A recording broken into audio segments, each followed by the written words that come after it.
आप सब लोगों को ईद उल फित्र की मुबारकबाद। जमीयत उलमाए हिंद के ईद मिलन सेलिब्रेशन का मकसद यूनिवर्सल ह्यूमैनिटेरियन वैल्यूज़ का प्रमोशन है। ख़ास तौर से हिंदुस्तानी समाज की गंगा जमनी तहजीब लाइफ स्टाइल में और गहरा रचाव पैदा करना। वो लाइफ स्टाइल जो कि इस ज़मीन पर बसने वाले लोगों के गम और खुशियाँ, रिश्ते नाते, खाना पीना, जश्न और सोग यानी गमी और खुशी, और यहाँ तक के माशी ज़रूरतों इकोनॉमिक नीड्स को भी एक दूसरे से जोड़े रखता है। हमारा यह अज़्म है कि हम इस रिवायत को अपने सांस्कृतिक कल्चरल ढांचे से किसी कीमत पर अलग नहीं होने देंगे। दरअसल हमारे हौसले की जड़ें जमीयत उलमाए हिंद की तारीख़ और रिवायत में पेवस्त हैं, जो जोड़ती हैं तोड़ती नहीं, अपनाती हैं धुतकारती नहीं, बनाती हैं बिगाड़ती नहीं, जो बढ़कर गले लगाने की तारीख़ है। अमन और एकता की पुरउम्मीद जिद्दोजहद की एक इंस्पायरिंग दास्तान है। ईद चूँकि रमज़ान के रोज़ों का इनाम है, इसलिए रमज़ान और रोज़े की स्पिरिट को समझना हमारे लिए ज़रूरी है। ज़रा सा गौर करें तो साफ समझ में आ जाएगा कि रमज़ान में भूख का एहसास नादार और मालदार के दरमियान दूरी को कम करने का सबसे कामयाब ज़रिया है, कारआमद ज़रिया है। भूखे रहो ताकि एहसास हो कि भूख की तकलीफ़ क्या होती है। सब्र करो, माफ़ करो, माफ़ी मांगो, भला चाहो। ऐसा करने से दूरियां मिट जाएंगी, कुर्बतें बढ़ेंगी, बदगुमानियाँ दूर होंगी और मोहब्बत को पनपने का मौका मिलेगा। एक दूसरे की कमज़ोरियाँ और मजबूरियाँ नज़रअंदाज करने का हौसला पैदा होगा। और जिस सोसाइटी के मेंबर्स एक दूसरे का दुख दर्द बांटना, आड़े वक्त में काम आना और एक दूसरे को अपनाना सीख लें, तो फिर ऐसे समाज का जहनी सुकून यानी क्या कहना चाहिए उसका, सेटिस्फेक्शन, जी, पीस ऑफ माइंड कहें, सेटिस्फेक्शन कहें, तो ऐसे समाज का जहनी सुकून किसी लग्जरी का मोहताज नहीं रहता। ईद समाजी खुशी के इस राज से रिफ्रेश्ड और रिन्यूड वाकफियत का जश्न है। आइए हम सब मिलकर जश्न मनाएं और अपने आप से वादा करें कि इंसानी हमदर्दी, म्यूचुअल एक्सेप्टेंस और इस शेयरिंग और केयरिंग को हम सिर्फ रमज़ान नहीं बल्कि पूरी ज़िंदगी अपनाए रखेंगे। यह है रमज़ान की रिलेवेंस कि यह महीना न सिर्फ इंसानों को खुदा के करीब लाता है बल्कि इंसानों को इंसानों से जोड़ता है। हम आज यहाँ इन यूनिटीज़ को सेलिब्रेट करने आए हैं, जमा हुआ है। गो के रोज़ा बहैसियत इबादत के तमाम मज़ाहिब में शामिल है। इसके अलावा बहुत से तिब्बी फ़वाइद भी मेडिकल बेनिफिट्स भी, जो हेल्थ बेनिफिट्स हैं, वो गिनाए जा सकते हैं। और भी दुनियावी और सियासी मकासद के लिए, पॉलिटिकल, उसके लिए भूख हड़ताल का इस्तेमाल किया जाता है। लेकिन इस्लाम में इस सब से बढ़कर अपने परवरदिगार को खुश करने के लिए रखा जाता है। और परवरदिगार को खुश करने का सबसे आसान तरीका उसकी मखलूक को खुश करना और उसके दुख दर्द को बांटना है। इसलिए इस्लामी रोज़े में वो तमाम चीज़ें ज़रूरी करार दी गई हैं जिनसे तमाम इंसानों को तकलीफ़ पहुंचाने से बचा जाए, बल्कि उनको राहत पहुंचाई जाए।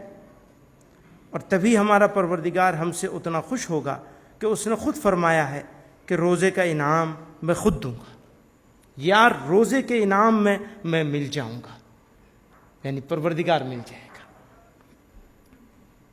अगर हम रोज़े के इस आइडिया पर नज़र रखें तो ईद की खुशी और ईद मनाने का मतलब खुद ब खुद समझ में आ जाएगा।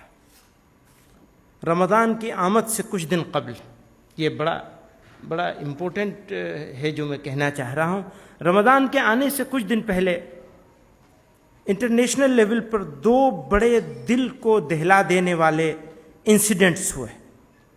पहला न्यूजीलैंड में और फिर श्रीलंका में। इनसे हमने 2 अहम सबक सीखे। एक तो ये कि कुछ मुट्ठी भर शैतानी अफराद, शैतानी लोग और ताकतें किस तरह मुश्तरक इंसानी समाज में फूट डालने और वर्ल्ड पीस को डिस्ट्रॉय करने पर तुली हुई है। दूसरा सबक हमने ये भी सीखा कि मुश्किल से मुश्किल हालात में भी हम एक दूसरे के साथ सहानुभूति और प्रेम के जरिए इंसान दुश्मन ताकतों और दहशतगर्दों को नाकाम बना सकते हैं। इस सिलसिले में हम न्यूजीलैंड के लोगों, उनकी प्राइम मिनिस्टर की दानिशमंदाना क़यादत, वाइज लीडरशिप और उनके एक्शंस को दिल की गहराइयों से अप्रिशिएट करना चाहते हैं। इसी तरह श्रीलंका और हिंदुस्तान के रिलीजियस क्रिश्चियन लीडर्स, मजहबी ईसाई रहनुमा, उनका भी हम शुक्रिया अदा करते हैं कि उन्होंने मुसलमान लीडर्स के साथ मिलकर ऐसे नाजुक मौके पर हमें आपस में न सिर्फ जोड़े रखा बल्कि आलमी अमन को बचाया। अभी आपके सामने ओसवाल्ड, कार्डिनल ग्रासिस और इसी तरह स्वामी चिदानंद जी, साध्वी जी, हमारे स्वामी अग्निवेश जी, मर्चेंट साहब, हमारे जमीयतुल माहिन के सदर मोहतरम हज़रत मौलाना क़ारी सैयद मोहम्मद उस्मान साहब जिनकी दावत पे ये मजलिस सजी है, इसी तरह से हमारे हामिद अंसारी साहब और मौलाना सुफियान साहब, हमारे अजमेर शरीफ से अंगारा शाह साहब आए हैं, बुज़ुर्ग शख्सियत हैं, यहाँ तशरीफ़ लाए हैं, इधर नहीं तशरीफ़ लाए, जनाब हज़रत मौलाना जलालुद्दीन उमरी साहब दामद बरकातहुम, इसी तरह से याकूब कुरैशी साहब तशरीफ़ लाए हैं। टर्की, ईरान, ब्राज़ील, ऑस्ट्रेलिया, फ़लस्तीन, इंडोनेशिया और पनामा के एम्बेसडर अभी बिल्कुल यंग हैं और पनामा से आए हैं और हिंदी उर्दू अच्छी बोलते हैं, तो मैं इन सब लोगों का वेलकम करता हूँ। और लीबिया से भी तशरीफ़ लाए हैं, तो बहुत सारे हजरात यहाँ हैं। सब लोगों का नाम लेना मुश्किल है। मैं आप सब लोगों को बहुत दिल की गहराइयों से वेलकम करता हूँ। और हम यहाँ 2 मेहमान जो ख़ास तौर से हैं, मैं इन दोनों हजरात से अगर मुनासिब समझे तो 1-2 मिनट में कुछ अपना पैगाम कार्डिनल कुछ कह दें हमारे लिए। मैं अपने लिए बहुत खुशकिस्मती समझता हूँ कि कार्डिनल यहाँ हमारी दावत को कबूल किया और तशरीफ़ लाए। फिर स्वामी जी से भी 2 मिनट सुनना चाहेंगे, कुछ 2-4 लफ्ज़।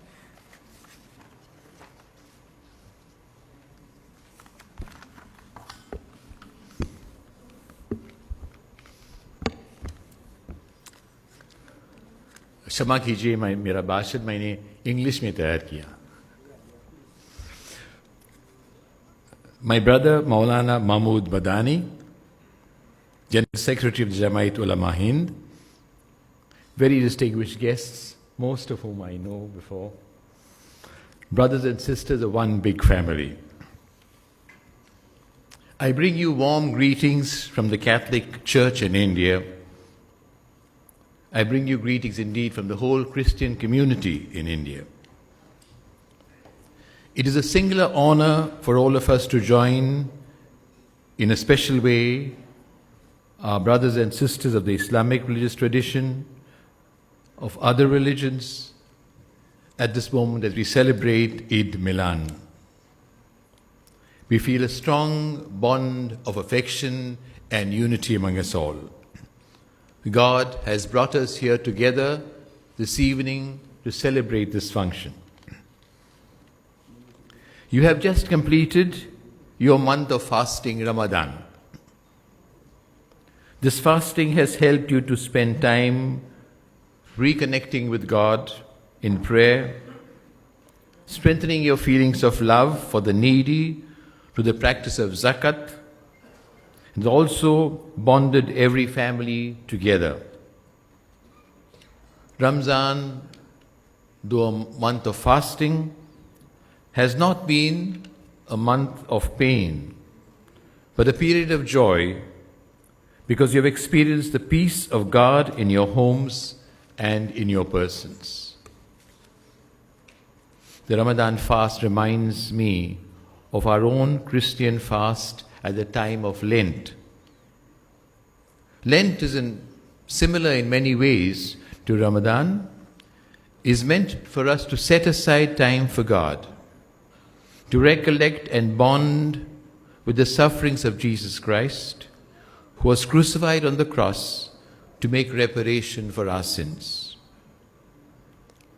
At this moment, I want to recollect the very successful and fruitful visit of Pope Francis to Abu Dhabi on February 4th earlier this year, when the Pope signed the historic document on human fraternity together with the Grand Imam of Al-Azhar. That joint document gave us much to ponder on and publicly committed all Muslims and all Christians to adopt a culture of dialogue as a path, mutual cooperation as the code of conduct, and reciprocal understanding as a method and standard. He declared that the most important causes of the crises in the modern world is desensitization of the human conscience, distancing from religious values, and a prevailing individualism accompanied by a materialistic philosophy. Our call then is to promote human fraternity. All of us are children of God. All of us are brothers and sisters of one big family. All of us are called to imbibe and live a culture of dialogue. We know dialogue is of different types, and we all live a dialogue of life where we meet one another, greet one another like today. Dialogue of action where we collaborate for the good of the community, and dialogue of exchange where we try to understand each other more. 1 month ago, my brother Maulana Madani, together with some colleagues, visited me in Mumbai, and together we condemned the horrific attacks on the churches and hotels in Colombo. I have returned this visit, coming here today, joining him in proclaiming the importance of human fraternity. Thank you for inviting me to come over here. Thank you for your friendship. Thank you for helping us and reminding us to work together. All of us together must work, strengthen and build a brighter India where there is harmony, peace and progress. God bless you. Jai Hind and a happy feast. God bless.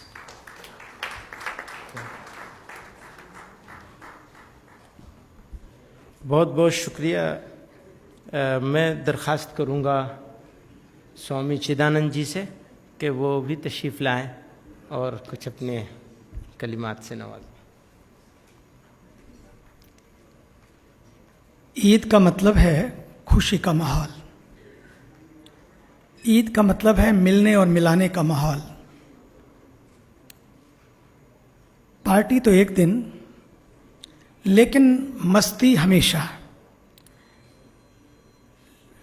जिनकी मस्ती जिंदा है उनकी हस्ती जिंदा है, बाकी तो सब जबरदस्ती जिंदा है। मस्ती को अगर लाना है, that is the only Mantra today of 21st century. Oneness and togetherness. Those days are gone when we talk about individuality. Individually, be great, no problem. But the time has come that how we can be inclusive. The mantra of oneness, togetherness, and allness can bring the real Eid in our community. इसलिए मैंने कहा है कि जिसकी मस्ती जिंदा है उसकी हस्ती जिंदा है और बाकी तो सब जबरदस्ती जिंदा है। मस्ती को जिंदा रखने के लिए खुद को भूखा रखना पड़ता है। हस्ती को जिंदा रखने के लिए दूसरों की भूख मिटानी होती है। जब हम रोजे रखकर उन सबको, रोजेदारों को और बेरोजेदारों को, सबको मिलकर उनकी भूख मिटाते हैं तो सचमुच ईद होती है। मुझे कितनी खुशी मिली, ये बहुत बड़ी बात नहीं है। बढ़िया बात है कि मेरी वजह से कितनों को खुशी मिली। जब मैं खुश होता हूं तो वो इतनी बड़ी ईद नहीं होती है, लेकिन जब मैं दूसरों को खुश रख पाता हूं वो सच्ची ईद होती है। मेरा जीवन कितना बेहतर बना ये जरूरी है, लेकिन मेरी वजह से कितनों का जीवन बेहतर बना ये इससे भी ज्यादा जरूरी है। अल्लाह परमात्मा, मुझे तो लगता है कि जो खुद खा के खुश होता है वो इंसान है, लेकिन जो दूसरों को खिला के खुश होता है वो भगवान है, वो अल्लाह है, वो ईश्वर है। इसलिए आज जमीयत उलेमा हिंद एक ऐसी संस्था जो मैंने पहले भी कहा है कि गालियां खाकर भी लोगों को गले लगाती है। जब हम गालियां खाकर भी लोगों को गले लगा सकें, लोगों को अपना सकें, लोगों के साथ मिलकर काम कर सकें, सच मानिए तो वही ईद का सच्चा मनाना है। और इसके लिए मैं धन्यवाद देता हूं हमारे काबिल एहतराम मौलाना महमूद मदनी साहब को कि वे इस खलक को जोड़ने के लिए मोहब्बत के रंग भरते रहते हैं, क्योंकि उन्होंने ये जाना है कि नफरत से कभी किसी का नफ़ा नहीं हुआ और मोहब्बत में कभी किसी का नुकसान नहीं हुआ। और ऐसे रंगों को भरते हुए मैंने उनको कई बार देखा है और मैं इसकी तारीफ करता हूँ। दोनों घटनाएं जो घटी हैं उन दोनों की ही प्रशंसा नहीं की जा सकती, निंदा ही की जा सकती है। बल्कि निंदा से भी ज्यादा बढ़िया है कि हम एक संकल्प लें कि no more, done, no war, no violence, but peace. Last, when we are celebrating this Eid, to me the real Eid will be when we can save our water, when we can save our planet. To me, more water, more peace.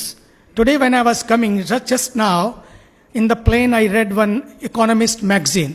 उसमें लिखा था big full bellies और full dustbins. Full bellies and full bins. इसका मतलब ईद में कई बार हम खुद खाते हैं, लेकिन बहुत सारा कुछ कई बार फेंका भी चला जाता है। मुझे लगता है कि उन सब की भूख का हम ध्यान रखें, प्लेटों में उतना ही लें जितना हम खा सकें, ताकि खाना बर्बाद ना हो, क्योंकि खाना सबसे बड़ी नियामत है अल्लाह की और ईश्वर की। और अंत में मैं एक पौधा देना चाहूँगा, दिल्ली की हवा, दिल्ली का पानी बदले, मैं एक पौधा देना चाहूँगा हमारे आदरणीय मेहमानों को, और एक हमारे छोटे से, कहाँ गए वो, आ जाओ बेटा आगे, जिनको इस सबसे पहले मैं दूंगा, इन क्या नाम है बेटा? हैं? असाद।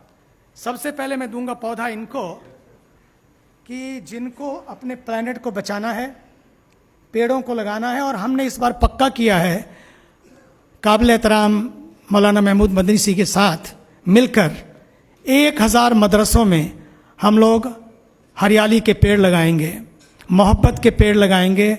मुझे लगता है कि वो पेड़ केवल मौलशरी के नहीं बल्कि मोहब्बत के होंगे, क्योंकि मेरा मानना है कि अगर इस वतन में हरियाली लानी है तो हरी और अली के मानने वालों को साथ मिलकर काम करना होगा, तभी हमारी सच्ची ईद होगी। धन्यवाद। आपने पहल कर ली है, अभी तो हमारी तरफ से पेश होना है, लेकिन हमें